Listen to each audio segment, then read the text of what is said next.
What is this? Meanwhile, Ethan's New York Times debut. What?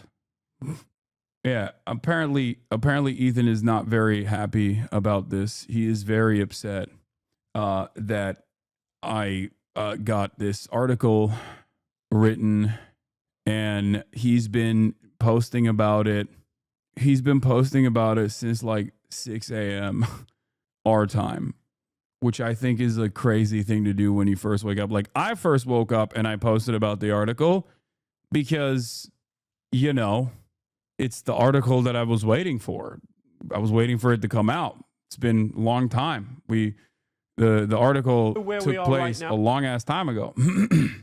It's odd for him to wake up and also post nonstop. Literally nobody says that except those paid by his publicist. As a recent 2 minutes ago, on a multi-story Insta rant, his fluency between culture and ideology has led many to brand Piker or Joe Rogan to the left, and Mr. Rogan had a mop top and painted his nails. Literally nobody says that except those paid by his publicist. I don't have a publicist. My haters can't tell me you're not hot, bro. Jewelry and nail paint. This dude is different. Wow, 10 words you say, and they happen to pick the swastika one. So brave of him to disavow Nepo babies. Oh my God. How can people that are fans of this guy not think, dude, you're 40 years old, you have 3 kids, like, it's Sunday. Just, you know, can't you save this for the show or something? Like, why are you doing this? How can people not recognize how obsessed this is? You mean the dudes that are known for hazing their friends to death and sexually assaulting drunk college girls? Doesn't everyone hate frat bros? He's like dunking on every aspect of the article. Very strange stuff, man. Like, I hope he gets better. Thanks for reading my review. He posted again and said, thanks for reading my review. Dude, oh my God. You don't think the New York Times is trying to make this seem like it's optics and not about issues? It's what they've been doing since election. Dems don't need to fix their policies. They just need a leftist Joe Rogan. And that's what I think this New York Times article is playing up. I think that they're trying to make sense of why someone like myself why someone like myself has seen a lot of success in an otherwise right-wing dominated landscape. And for them, it's like, it can't be the issues at all. So it can't be the issues themselves. It can't be what I'm saying. So it must be like the aesthetic. And to be fair, the way I look does play a role in this, right? The way I look does play a role in this. The packaging certainly is a part of it. Yeah, he placed the laughing, crying emoji over, I guess, my statements about political correctness. He blocks commenters for what he sees as overt hate speech, but not for speaking critically when they challenge his views on topics like transgender rights or the war in Gaza. Yeah, he clipped I find anti-Semitism to be completely unacceptable, Mr. Piker said on a call in April. I find the conflation of anti-Semitism and anti-Zionism to be very dangerous. He's being especially unhinged because the last episode did very poorly on views because it was the first step in a while, not clickbaiting you or iDubbbz. Yeah. As usual, he puts out the dog whistle on his Instagram stories. And then his rabid fan base starts a harassment campaign. Shame on you. Oh, he's report this trash puff piece to the New York Times editorial board. Thanks for posting first today. This is clearly pushed forward by a publicist working for Hasan to get ahead of any negative publicity. Dude, I don't think these guys understand. They're allowing an email hate brigade on their sub, not linking directly, but I posted a tweet about it. I don't know if these guys understand that, like, this kind of stuff is very annoying to newspapers in general. You don't come across as like a normal person. And also, this is a direct brigade. Can you stop talking about him? Dude, are you stupid? Are you actually that stupid that you don't understand what I'm showing here is not just like me doing drama? Like, what are you talking about? This is a direct brigade.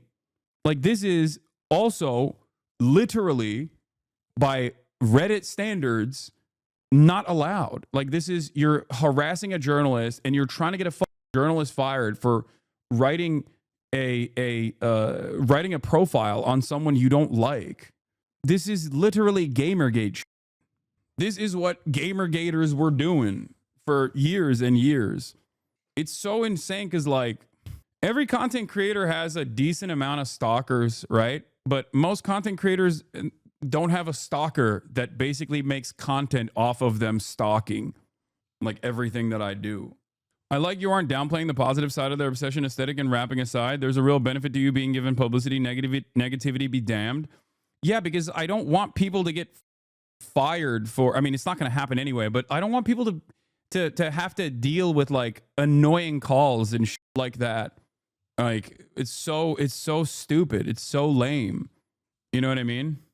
It doesn't play the role they think. I really hate how the DNC was even has even independence as far as the majority report talking about messaging when it's a completely vapid party and makes the program very close to his doom. Yeah. No wonder Ethan was so shocked. What is this? We are not a Hasan snark. Over 150 posts in the last 7 days filled with such bangers as Hasan is jealous of Ethan. I can't stop imagining Hasan bringing someone back to his place for the first time. Note the Hasan post of the most engagement. Yeah, they use the subreddit like I mean, it's a snark subreddit for sure. This is not the first time that these guys have done this. Anytime any journalist has ever written anything about me, they have to basically go private for like a week. It's so gross, man. It's crazy because like none of these other. I wish that like other content creators that are in this space would at least pay a little bit of attention to this and be like, all right, man, you know, this is gotten out of hand. Every hater when he talks about you and you respond, oh my God, can you move on? What? Yeah. Reddit is where the niche issues get resolved and where decency goes to die afterwards.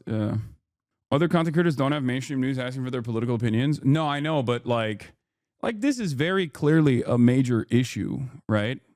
On its own, regardless, like this is an extended year-long crash out that has turned into like constant brigading, doxing campaigns, frivolous litigation to get people's private information, to bully them, to harass them, going after Redditors, going after journalists.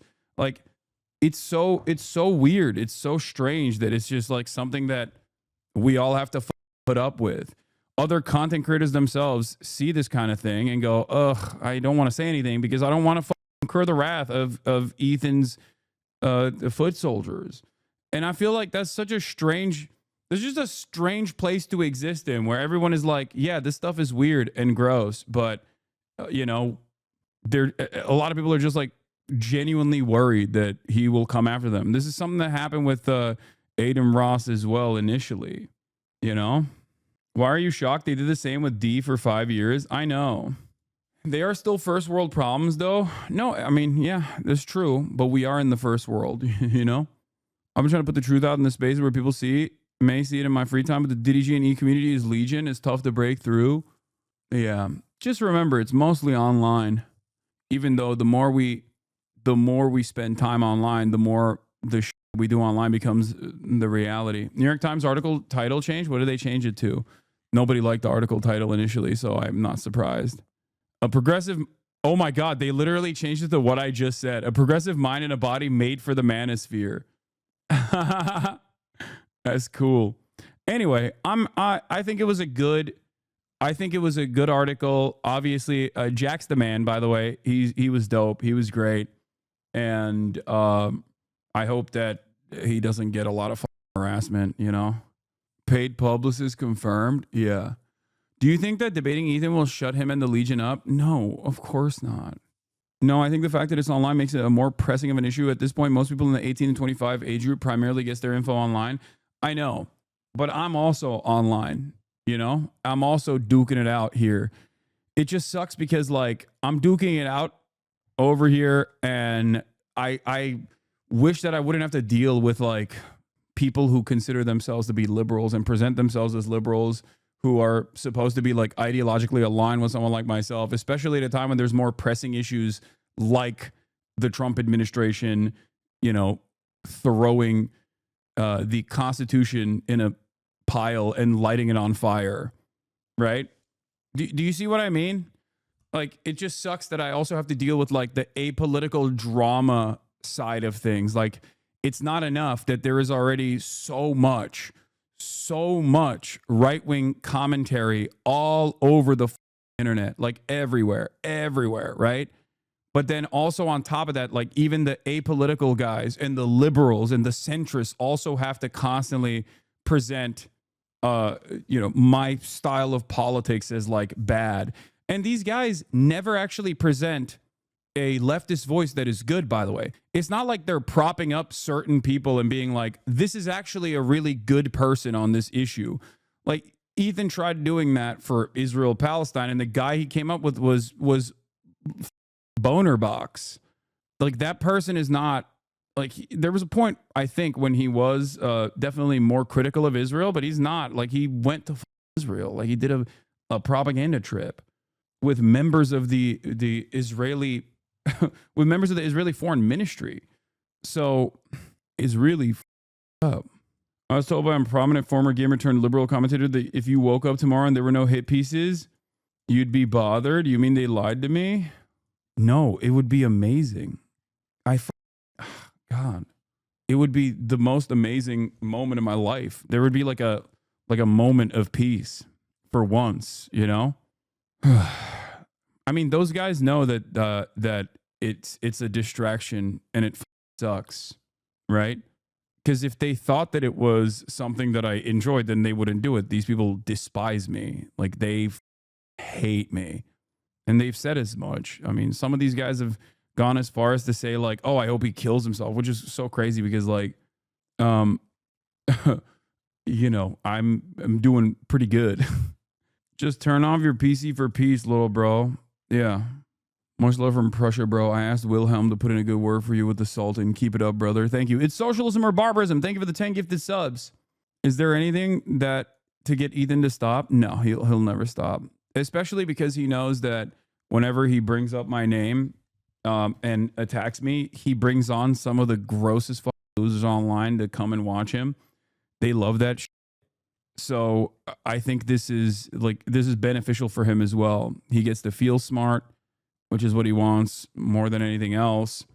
And it gives him like clout as well. I mean, he's, you know, I feel like he's got his own shit to worry about at this point, though. I mean, he's got like a billionaire that he has a defamation suit around.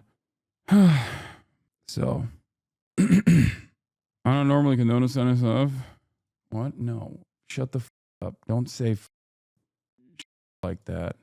Hot take. I think the reason he wants to debate you is so he can close the strong obsession and make it into a less small obsession. Thus, he can pull all his main focus to IDubs. He's like the USA with the Middle East and China. No. Chris Kunzler popped off again. Loner Box, Israel's dumbest propagandist. Wow. King. Anyway. Did he have targets before you, which became so obsessive about? Yes. I think pretty much everyone. But the only difference is I don't think it was this long and this extended. And also, their politics were so bad and the stuff that they had done were so bad that most people didn't realize that it was like obsessive in a similar vein, myself included. Like, I don't also know Ethan's background that well. I'm not super familiar with what he had done with like his former podcast co-hosts like Trisha or any number of different people that he's like targeted in the past, whether it be what do you call it? Keemstar or all these other dudes, right? Like, I don't know. So, you know, I bet he talks about Loner Box still staying there. Wait, what? Oh, this is the other thing I was going to show you. Before the New York Times article came out, he posted one of my full takes where I say, like, if you're a Zionist, like, I think people who promote Israel should not be in local office. Like, they should be treated in the same exact way that people who promote Nazi Germany or apartheid South Africa are. And and he posted it on his Instagram. He posted it on his Instagram story, my full take. Here I think, like, this will never happen, but in a totally just world, any kind of, regardless of your background, any kind of Zionist tendency should be treated in the same way as being a rabid neo-Nazi. And you shouldn't even let someone be the local dog catcher as Felix was posting if they've ever exhibited any sort of like positive feelings about the state of Israel. I'm so serious about this. I think like this will never happen, but in a yeah. So he posted this and said, "This is a significant escalation of violent, dehumanizing language, even for him." And I found this very strange. Does he assume that people are not going to actually watch or listen to the video that he posted? Like, what's the dehumanizing and violent language here? Can you tackle the argument? Or is it all you got is just a cry and be like, wow, he's being mean to Israel again and defenders of Israel again. How violent and how dehumanizing. I said, Lamau, yes, I think a politician supporting Israel, which is an apartheid state doing a genocide, should be treated in the same way as a politician supporting Nazi Germany or apartheid South Africa. Why is this violent language exactly? You could say this about Russia or Iran and you get promoted, but God forbid you say this about Israel. Like, how do people how do people figure this out? Just be ready for this to be a big deal, even though he banned this person? No, it's not going to be a big deal. They found a chatter in the photos they took that was insta banned. Like, I don't give a shit. It's only a big deal if you make it a big deal by bringing it over here. Who cares if they try to like brigade it and lose their minds over it? Yes, unlike Ethan, I actually don't only have paid members who I then ban anyway. Okay? Ethan only allows paid dissent, people that pay him to speak in his chat, and he bans them regardless when they actually step out of line in any way, shape, or form. He's created the most insane hug box of all time.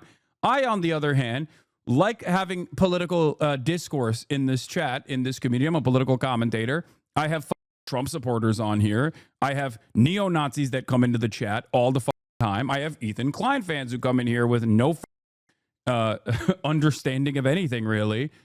Yeah, I ban him. Ethan is so allergic to any sort of pushback that he will literally button his employees that he has hired when they say something that he finds to be unacceptable. And that, by the way, isn't that they've said something reactionary or whatever. He finds it to be unacceptable because they're dissenting. Okay. And then those guys mysteriously leave the studio in the aftermath of that, you know? But yeah, it's interesting that, you know, he posted this take as it